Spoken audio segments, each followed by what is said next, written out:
Assalamualaikum warahmatullahi wabarakatuh. Bismillahirrahmanirrahim. Alhamdulillahirabbil alamin wassalatu wassalamu ala sayyidina Muhammadin wa ala alihi wa ashabihi wa man tabi'ahum bi ihsanin ila yaumiddin. Amma ba'd. Sahabat Edream di mana saja, semoga kita semua dirahmati dan diridhai Allah Subhanahu wa taala, khususnya di bulan Ramadan ini, bulan yang penuh ampunan, keberkahan dan rahmat Allah Subhanahu wa taala. Semoga semua amal kita yang telah kita lakukan diterima dan dikabulkan Allah, dan semoga sisa-sisa hari yang masih ada insya Allah dapat kita isi dengan amal kebaikan, ibadah dan ketaatan sebaik-baiknya. Amin ya rabbal alamin. Sahabat Edream yang dimuliakan Allah Subhanahu wa taala, di antara keistimewaan ibadah puasa dibanding ibadah yang lainnya, kalau ibadah-ibadah yang lainnya sifatnya melakukan, sifatnya melaksanakan, sifatnya berbuat. Tapi ibadah puasa sifatnya adalah meninggalkan. Sifatnya adalah mencegah diri kita dari perbuatan-perbuatan yang Allah larang. Makanya umumnya para ulama mendefinisikan puasa adalah al-imsak anil mufattirat min tulu'il fajri ila ghurubis syams. Menahan diri dari segala perkara yang membatalkan dari sejak terbit fajar hingga matahari terbenam. Maka para pendengar yang dimuliakan Allah Subhanahu wa taala, dari sini dapat kita ambil satu hikmah besar dari ibadah puasa. Pelajaran terpenting dari ibadah puasa bagaimana melatih diri kita untuk kuat, mampu meninggalkan apa yang Allah Subhanahu wa taala larang, apa yang Allah tidak ridhoi. Sebab ini bagian dari ketakwaan yang tidak terpisahkan. Makna takwa yang menjadi target ibadah puasa adalah bagaimana kita melaksanakan apa yang Allah perintahkan, bagaimana juga kita meninggalkan apa yang Allah larang. Nah, masalah melaksanakan apa yang Allah perintahkan tentu sudah banyak dibahas. Bagaimana kita harus sholat, kita harus puasa, kita harus zakat, kita harus haji. Tapi jangan lupa, kita pun harus meninggalkan perkara yang Allah larang. Sholat kita lakukan, puasa kita lakukan, haji kita lakukan, namun maksiat masih suka kita lakukan. Kemungkaran masih suka kita lakukan. Perbuatan-perbuatan yang Allah tidak ridhai masih suka kita lakukan. Itu ibarat kita mengambil air dengan ember, ternyata bagian dari ember tersebut banyak bolongnya, banyak bocornya. Nah, kebocoran-kebocoran ini dalam konteks ibadah kita, ketakwaan kita adalah maksiat dan kemungkaran yang masih kita lakukan. Dalam kondisi tertentu, seringkali orang ringan berbuat ketaatan, namun berat meninggalkan kemaksiatan. Ada harta yang haram, dia terasa ringan melakukannya. Ketika diajak untuk meninggalkannya, dia berat. Ucapan-ucapan yang seringkali menyakiti orang, ghibah, ucapan tercela, mencela, mencaci dan lain sebagainya. Boleh jadi orang tersebut sering puasa, sering sholat dan lain sebagainya, namun kemungkaran itu terasa ringan dan berat untuk dia tinggalkan. Puasa melatih kita untuk punya mentalitas agar apa yang Allah larang, apa yang Allah tidak ridhoi, siap untuk kita tinggalkan. Walau sepintas dia mendatangkan kesenangan, kebahagiaan, kenikmatan, keuntungan, harta yang banyak. Tapi sekali kita tahu Allah tidak ridho pada hal tersebut, maka seketika itu mestinya kita tinggalkan. Para pendengar yang dimuliakan Allah Subhanahu wa taala, Al-Imam Al-Ghazali rahimahullah memberikan levelisasi puasa yang cukup dikenal dalam kitabnya Ihya Ulumuddin dalam 3 tingkatan. Pertama adalah shaumul umum, puasa keumuman orang. Puasa keumuman orang. Apa puasa keumuman orang? Keumuman biasanya manusia, yaitu puasa dari syahwatul batin dan syahwatul farj. Puasa dari syahwat perut dan syahwat kemaluan. Sebagaimana kita ketahui, orang ketika berpuasa tidak boleh makan, tidak boleh minum, tidak boleh berhubungan suami istri. Ini namanya shaumul umum. Tentu sangat mendasar sekali. Tidak bisa kita berpuasa ya, sementara syahwat batin dan syahwat kemaluan tidak bisa kita kendalikan. Yang kedua, disebutkan namanya shaumul khusus. Puasa khusus. Jadi levelnya lebih tinggi lagi. Bukan cuma dia tinggalkan syahwat perut dan syahwat kemaluannya, tapi juga dia tinggalkan perbuatan-perbuatan yang tidak Allah ridhai dari matanya, dari lisannya, dari telinganya, dari tangannya, dari kakinya. Artinya dia tahan diri dia. Dia cegah anggota badannya, matanya dari pandangan-pandangan yang tidak halal, pandangan-pandangan yang membangkitkan syahwat. Mulutnya dari ucapan-ucapan tercela, dari dusta, dari sombong, dari mencaci maki, dari mencela sana sini, dari tuduhan-tuduhan palsu dan lain sebagainya.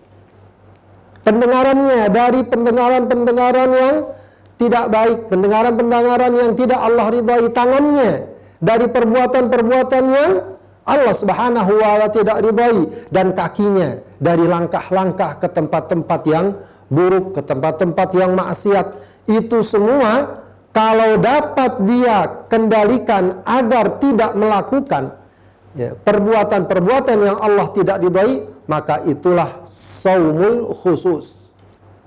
Maka kebalikannya, sahabat Edrim yang dimuliakan Allah subhanahu wa ta'ala, ketika perkara ini masih ringan kita lakukan, walau kita puasa, tidak makan, tidak minum, tidak melakukan hubungan suami istri di siang hari, tapi mata kita masih gampang dan masih ringan melihat sesuatu yang diharamkan. Kadang dalam bentuk gambar-gambar yang mungkin kita terima, kita bagikan, atau tayangan-tayangan di televisi, atau mungkin pandangan-pandangan langsung wanita-wanita yang bukan mahram dan lain sebagainya. Ketika itu masih ringan kita lakukan. Ketika masih ringan kita mendengar ajakan-ajakan, ucapan-ucapan yang tidak baik. Ketika mulut kita masih juga mengucapkan hal-hal yang tidak baik, masih melakukan dusta, masih melakukan janji palsu, masih mengutarakan ujaran-ujaran kesombongan dan lain sebagainya. Ketika tangan kita, mungkin sekarang jempol kita, masih suka menulis hal-hal yang tidak baik, hal-hal yang tidak benar. Kaki kita masih ringan dilangkahkan ke tempat-tempat maksiat. Maka untuk hal seperti ini, sebagaimana kata Rasulullah sallallahu alaihi wasallam, "Falaisa lillahi hajatun fi ayyada'a ta'amahu wa syarabahu." Allah tidak butuh dia meninggalkan makanan dan minumannya. Karena ketika Allah melarang kita makan dan minum ketika puasa, tujuannya adalah agar kita punya kekuatan, kemampuan, kepercayaan diri untuk meninggalkan apa yang Allah haramkan. Jadi kalau tujuannya tidak berhasil, maka sebagaimana kata Rasulullah, "Falaisa lillahi hajatun fi ayyada'a ta'amahu wa syarabahu." Allah tidak butuh dia meninggalkan makanan dan minumannya. Kemudian masih kata Imam Al-Ghazali, tingkat yang ketiga dan yang lebih tinggi adalah shaumu khususil khusus. Puasa yang lebih khusus lagi. Bagaimana? Kata beliau adalah puasa yang menjadikan hati kita jauh dan bersih dari segala bentuk keinginan, goresan hati, lintasan pikiran yang tercela, lintasan pikiran yang munkar, lintasan pikiran maksiat yang tidak Allah ridhai. Yang ada hanyalah mencari keridhaannya Allah. Yang ada hanyalah ketaatan-ketaatan dan perkara-perkara yang Allah ridhai. Ini tentu level yang sangat tinggi, di mana kadang tentu saja manusiawi, kadang dalam hati kita terlintas berbagai macam hal, berbagai macam perkara yang boleh jadi munkar, boleh jadi maksiat. Dan itu sebenarnya tidak berdosa sepanjang kemudian segera kita habiskan, segera kita putuskan, dan kita tidak lanjutkan menjadi sebuah program, menjadi sebuah amal, tapi lintasan-lintasan pikiran saja. Nah, orang yang level puasanya lebih tinggi adalah orang yang lintasan pikirannya pun adalah perkara-perkara yang terpuji, perkara-perkara yang mengandung ketaatan. Makanya kita dianjurkan untuk banyak niat yang baik, untuk banyak merencanakan hal-hal yang positif, hal-hal yang Allah ridhai. Agar apa? Agar tidak ada kesempatan bagi niat-niat buruk masuk dalam hati kita. Maka sahabat Edrim yang dimuliakan Allah Subhanahu wa taala, sekali lagi mesti kita sadari, ya, puasa ini harus, ya, membuat kita mampu, kuat diri, ya, untuk meninggalkan apa yang Allah Subhanahu wa taala larang dari kita. Untuk punya sikap bahwa tidak semua yang ingin kita lihat boleh kita lihat. Tidak semua yang ingin kita makan boleh kita makan. Tidak semua yang ingin kita ucapkan boleh kita ucapkan. Tidak semua harta yang ingin kita ambil boleh kita ambil. Sesuatu ada batasnya. Nah, kendali itu, ya, salah satu hikmah yang ingin diambil dari ibadah puasa, di mana kita mampu mengendalikan diri kita. Sahabat Edrim yang dimuliakan Allah Subhanahu wa taala, bagaimanakah kita dapat mewujudkan lebih jelas lagi kemampuan untuk meninggalkan perkara yang Allah haramkan? Pertama, dari sisi mentalitas, dari sisi ma'nawiyah, kita dituntut untuk selalu menjadikan ridho Allah sebagai patokan utama dalam hidup kita. Dalam hal apa saja, hendaknya yang kita cari adalah ridho Allah. Kalau ada satu perbuatan, kalau ada satu perkara, satu hal, di sana kita tahu Allah tidak ridho, walaupun mungkin kita suka, walaupun mungkin kita ingin, maka karena kita ingin mencari ridho Allah, kita akan tinggalkan hal tersebut. Kita ibaratkan ada orang yang begitu cinta dengan anak istrinya. Dia mungkin senang satu perkara, tapi dia tahu anak istrinya tidak suka. Maka karena dia ingin mendapatkan ridho dari anak dan istrinya, hal tersebut yang sebenarnya dia suka dia tinggalkan. Kenapa? Yang dia inginkan adalah anak istrinya ridho kepadanya. Atau mungkin ada seorang bawahan yang ingin mencari ridho atasannya, maka dia tahu bahwa atasannya tidak suka ini. Maka hal itu dia tinggalkan. Kenapa? Karena yang mau dia cari ridho atasannya. Ya. Nah, ridho Allah lebih tinggi lagi. Ridho Allah lebih tinggi lagi. Maka kalau hidup kita usahakan dan kita upayakan agar ridho Allah yang paling utama, maka insya Allah mudah bagi kita untuk meninggalkan segala kemunkaran dan segala apa yang Allah tidak ridhoi. Ada tawaran harta yang banyak, silahkan ambil. Tapi kita lihat, kita pikir ini tidak Allah ridhoi. Sebab apa? Sebab ini mengandung kebatilan. Ini bukan harta saya, ini hak orang. Walaupun mungkin saya bisa lolos dari jerat hukum, walaupun saya mungkin bisa terhindar dari pandangan orang, tapi ketika yang kita cari ridho Allah Subhanahu wa taala, hal itu akan kita singkirkan. Insya Allah ringan, walau begitu besar tawarannya. Ada tawaran-tawaran yang lain, ya, mungkin pergaulan bebas di luar pernikahan mungkin dapat dilakukan. Tapi ketika dia tahu Allah tidak ridho, maka insya Allah ringan hal itu dia tinggalkan. Lain halnya kalau dia cari dalam hidup ini hanyalah kesenangan belaka, hanyalah ridho manusia yang tidak mungkin bakal dia dapatkan secara keseluruhan. Ridho nas ghayatun la tudrak, ridho manusia adalah tujuan yang tidak mungkin dia capai.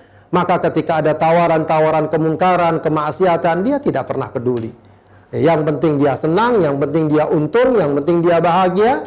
Perkara Allah ridho tidak ridho, dia tidak akan pernah perhitungkan. Maka ketika itu sulit baginya untuk meninggalkan kemungkaran dan kemaksiatan. Kemudian, sahabat Edrim yang dimuliakan Allah, apalagi hal yang kita butuhkan secara mentalitas agar kita kuat untuk meninggalkan larangan dan kemaksiatan serta kemungkaran. Pastikan, yakini bahwa tidaklah Allah melarang sesuatu. Tidaklah Allah tidak ridho pada satu perkara. Tidaklah Allah Subhanahu wa taala mengancam kita dari satu perkara kecuali perkara tersebut mengandung keburukan, akan menyebabkan kerugian bagi kita, akan membuat kita sengsara di dunia maupun di akhirat. Ya. Dan ini perkara yang sebenarnya tidak perlu dalil-dalil yang banyak. Kita sudah cukup diperlihatkan dengan bukti-bukti yang nyata. Orang sekarang bilang bukti empiris bahwa kemaksiatan dan kemunkaran mendatangkan kerusakan, kerugian, dan kesengsaraan bagi pelakunya. Jangankan di akhirat, di dunia saja sudah kita saksikan, kita lihat bagaimana akibat dari perzinahan, bagaimana akibat dari minuman keras, bagaimana akibat dari memfitnah, mencaci maki, bagaimana akibat dari durhaka kepada orang tua, menelantarkan keluarga. Banyak kita saksikan buah dan akibat kerusakan ketika kemunkaran dilakukan. Itu baru di dunia. Kata Allah, "Dzalikal adzab." Itu azab dan hukuman di dunia. Wala adzabul akhirati akbar law kanu ya'lamun. Azab Allah di akhirat nanti, ya, itu lebih besar seandainya mereka mengetahuinya. Maka sahabat tadi yang dimuliakan Allah, pastikan, kita yakini, tidaklah Allah larang meskipun sepintas, bagaimana sering kita katakan, meskipun sepintas mendatangkan keuntungan, kesenangan, kebahagiaan, itu cuma fata morgana. Tapi hakikatnya di dalamnya adalah keburukan dan kerugian serta kesengsaraan bagi pelakunya. Allah tidak rugi sama sekali kalau kita kufur, kalau kita, ya Allah nggak rugi sama sekali. Sampai Allah katakan, "Lau anna awwalakum wa akhirakum wa insakum wa jinnakum kanu ala afjari qalbi rajulin wahidin minkum. Mana qasamin mulki syai'a." Seandainya yang dari awal kalian sampai akhir, manusia, jin, semuanya berada dalam kekufuran yang paling durhaka. Mana qasamin mulki syai'a. Mana qasadzalika min mulki syai'a. Itu semua tidak mengurangi, kata Allah, kerajaanku sedikit pun. Allah tidak rugi. Makanya dalam Al-Quran banyak istilah, kalau kita berbuat zalim, berbuat maksiat, pada hakikatnya kita menzalimi diri kita. Pada hakikatnya kita berbuat kerusakan buat diri kita. Kemudian sahabat ini yang dimuliakan Allah Subhanahu wa taala, mentalitas yang juga harus kita bentuk adalah, kalau kita meninggalkan kemunkaran, kemaksiatan, maka yakini sebagai gantinya Allah akan berikan ganti yang lebih baik. Ada sebuah ungkapan yang cukup dikenal di kalangan salafus soleh, bahkan juga ada yang menisbatkannya kepada Rasulullah SAW, meskipun derajat hadisnya diperbincangkan oleh para ulama, ya, tapi maknanya adalah makna yang sangat bagus. Dikatakan bahwa man taraka syai'an lillah awwadahu Allahu khairan minhu. Siapa yang meninggalkan sesuatu karena Allah, Allah akan ganti dengan yang lebih baik. Maka jangan pernah ragu-ragu untuk meninggalkan kemunkaran, kemaksiatan, perkara yang Allah ridhoi. Pastikan kita akan dapatkan yang lebih baik. Makanan-makanan haram kita tinggalkan, insya Allah Allah akan berikan makanan yang sehat, yang bergizi, yang mendatangkan ketenangan. Harta yang haram kita tinggalkan, insya Allah Allah akan berikan harta yang berkah. Harta yang membuat kita tenang, membuat kita nyaman, tidak membuat kita gelisah. Dan insya Allah mencukupkan kehidupan kita. Pergaulan-pergaulan haram kita tinggalkan, insya Allah akan Allah ganti teman-teman pergaulan yang halal, yang baik, yang mengajak kita kepada ketaatan. Begitu semuanya.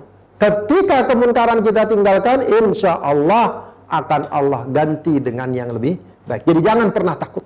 Jangan pernah kalau saya tinggalkan ini perbuatan haram segala macam, nanti saya nggak dapat rezeki. Dapat insya Allah. Yang penting tulus, yang penting ikhlas, kemudian tentu saja giat bekerja, mencari nafkah, akan Allah berikan jalan yang terbaik buat kita. Sebab Allah sudah berjanji, wa may yattaqillaha yaj'al lahu makhraja wa yarzuqhu min haitsu la yahtasib. Siapa yang bertakwa kepada Allah, akan Allah berikan jalan keluar dan akan Allah berikan rizki dari jalan yang tidak dia duga. Kemudian, sahabat ini yang dimuliakan Allah Subhanahu wa taala, ada lagi langkah-langkah praktis taktis yang kita bisa lakukan untuk kuat, ringan, percaya diri untuk meninggalkan kemungkaran dan kemaksiatan. Pertama tentu saja kita harus bertaubat kepada Allah Subhanahu wa taala. Taubat dengan sebenar taubat. Setiap mukmin diperintahkan bertaubat kepada Allah. Ya ayyuhalladzina amanu tubu ilallahi taubatan nasuha. Orang beriman bertaubatlah kepada Allah dengan taubatan nasuha, dengan taubat yang sebenarnya. Semakin banyak dosa kita, kesalahan kita, kekhilafan kita, semakin kita dituntut untuk banyak bertaubat kepada Allah. Maka sesali perbuatan munkar kita, kemudian tinggalkan seketika, lalu bertekad untuk meninggalkan selama-lamanya dan tidak mengulanginya lagi. Ini sebuah langkah yang sangat penting bagi kita untuk meninggalkan kemungkaran. Akui kesalahan kita, akui kekurangan kita, akui kekhilafan kita, lalu kita mohon ampun kepada Allah. Tidak ada dosa sebanyak apapun, sebesar apapun, sesering apapun, kalau kita bertobat, tidak ada yang tidak diampuni oleh Allah. Pasti Allah ampuni. Bukan hanya Allah ampuni, Allah cinta orang yang minta ampun dan bertaubat kepadanya. Innallaha yuhibbut tawwabina wa yuhibbul mutatahhirin. Allah mencintai orang yang bertaubat. Sahabat Edrim, ada orang bersalah sama kita. Lalu dia minta maaf. Mungkin kita beri maaf. Itu pun kadang juga mungkin dengan keterpaksaan. Tapi kalau sampai kita mencintainya, biasanya itu perkara yang berat. Allah Subhanahu wa taala bukan hanya memberi maaf, tapi Allah mencintai orang yang bertaubat. Maka jangan pernah kita merasa tidak berguna untuk bertaubat. Apalagi di bulan Ramadan ini, bulan di mana ampunan Allah tuangkan sebanyak-banyaknya. Bulan di mana apa saja fadilah-fadilah puasa kita, qiyamul lail kita, sampai bahkan Lailatul Qadar kita, fadilahnya adalah ampunan Allah Subhanahu wa taala. Maka sebagaimana Rasulullah katakan, orang yang sial di bulan Ramadan ini adalah orang yang mendapati bulan Ramadan tapi tidak mendapatkan ampunan Allah. Maka dari itu para pendengar yang dimuliakan Allah Subhanahu wa taala, momen Ramadan harus kita jadikan sebagai momen perbaikan diri dengan mengawalinya dengan taubat kepada Allah Subhanahu wa taala. Oh Pak Ustadz, saya sudah pernah bertaubat tapi kok tergelincir lagi, tapi kok khilaf lagi. Bertaubat lagi. Tergelincir lagi, hilaf lagi, bertaubat lagi. Dan jangan pernah merasa putus asa dari rahmat Allah. Wala taqnatu min rahmatillah. Jangan kalian putus asa dari rahmat Allah. Jangan kalian putus asa dari rahmat Allah. Dan itu yang paling diinginkan oleh setan. Ketika seorang merasa tidak berguna lagi taubat karena beberapa kali dia taubat gagal, melakukan lagi, taubat lagi, melakukan lagi, selagi masih ada nyawa dalam diri kita, selagi roh kita belum sampai kerongkongan, selagi matahari belum terbit dari tempat terbenamnya, jangan pernah merasa putus asa untuk bertobat kepada Allah Subhanahu wa taala. Kata Allah dalam hadis kursi, ya ibna Adam innaka ma da'autani wa rajautani ghafartu laka ala ma kana minka wala ubali. Wahai anak Adam, kapan saja kamu minta untuk mohon ampun kepadaku, maka kata Allah, ghafartu laka, aku ampuni engkau.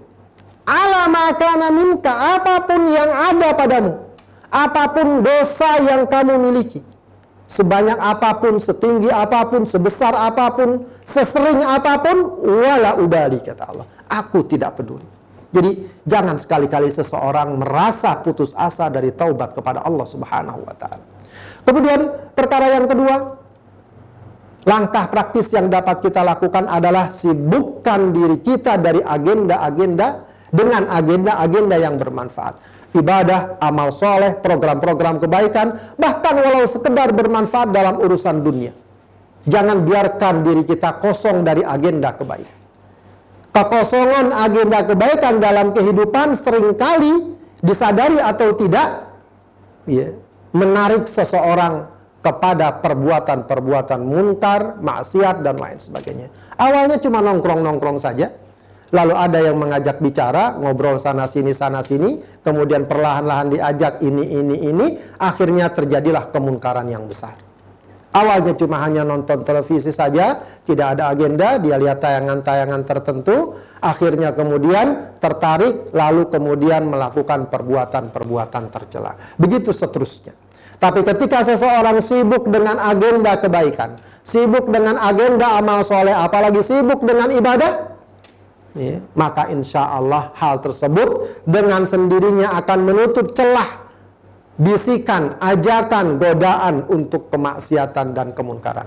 Bulan Ramadan kita dilatih untuk sibuk dengan kebaikan. Siangnya kita puasa, belum lagi aktivitas keseharian kita, lalu kita pulang ke rumah sore-sore, berbuka puasa bersama keluarga dengan penuh kerukunan, dengan penuh kehangatan, lalu tak lama sebentar kita istirahat, tak lama kita harus siap-siap untuk sholat isya berjamaah, lanjut lagi dengan sholat tarawih berjamaah, pulang ke rumah mungkin masih menyempatkan diri tilawatul Quran, lalu kita mungkin terasa ngantuk, kita tidur, tak lama tidur, kita bangun lagi untuk sahur, makan kita sahur, kemudian tak lama sahur kita istirahat, lalu kita melakukan sholat subuh berjamaah, kemudian lanjut dengan zikir, bahkan mungkin kemudian tilawatul Quran, istirahat mungkin sebentar, lalu kita melanjutkan kegiatan harian kita. Sibuk kita dengan kebaikan. Ketika kita sibuk dengan kebaikan, maka tawaran dan godaan-godaan keburukan akan semakin kecil. Karenanya, sahabat Edim yang dimuliakan Allah Subhanahu wa Ta'ala, kalau kita merasa, oh saya masih belum banyak kegiatan, cari kegiatan tersebut, insya Allah banyak.